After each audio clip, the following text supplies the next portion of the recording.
Reopening is happening across the country, but we don't know yet what effect that could have on public health. To help us prepare and make plans for ourselves and our families, we're joined by Dr. Nasia Safdar. Dr. Safdar is Medical Director of Infection Control and Prevention at the University of Wisconsin-Madison. Dr. Safdar, thank you so much for joining us. Thank you for having me. Well, with so many public spaces beginning to open, what are the top 3 things we need to know to keep ourselves safe? I think the top 3 things would be to maintain physical distancing whenever possible, to wear a face covering whenever possible, and to really adhere to respiratory etiquette, which means things like if you have mild symptoms that are respiratory in nature, then you shouldn't be out in public engaging in activities. You should make sure that you have enough supplies that you can sneeze into a Kleenex or into your elbow if you don't have a Kleenex, that you have adequate hand hygiene, sanitizers available. So we're looking at schools reopening, restaurants reopening, hairdressers, places like that. Are you confident that the measures you just described can keep us safe as we go deeper into this reopening? I think there will need to be a little bit of a balance, because it's not really possible to go on as we have been, even though from the public health standpoint, of course, those measures really did help to flatten the curve tremendously. So it can't be business as usual, but it also can't be allowing things to not happen at all. I think there are some activities where physical distancing really isn't possible, but masking, for instance, is, and that might be in the form of, hairdressing shops and so on.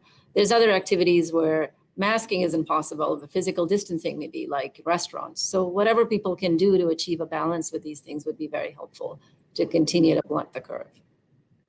There's been a lot of speculation that we could see a second wave of infections in the fall. How likely do you think that is?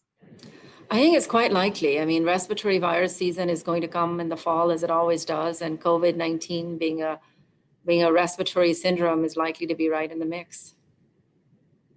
What indicators are you watching both in Wisconsin and nationally to see that we're moving in the right direction?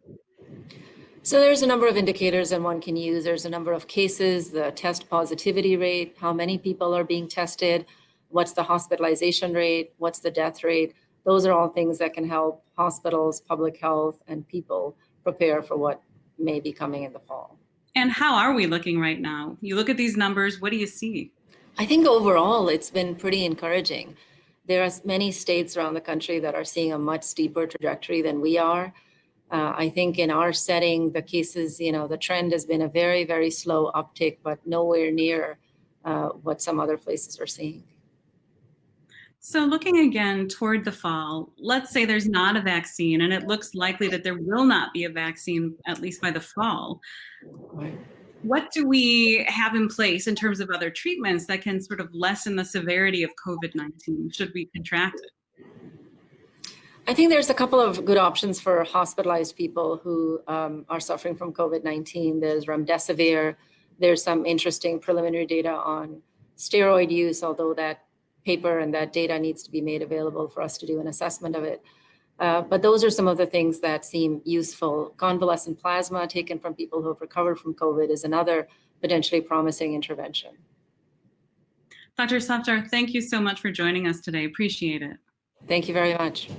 I'm Veronica Rickert, and for more information, you can go to covid19.impact.wisc.edu or email us at covid19updates@uc.wisc.edu. This is Badger Talks.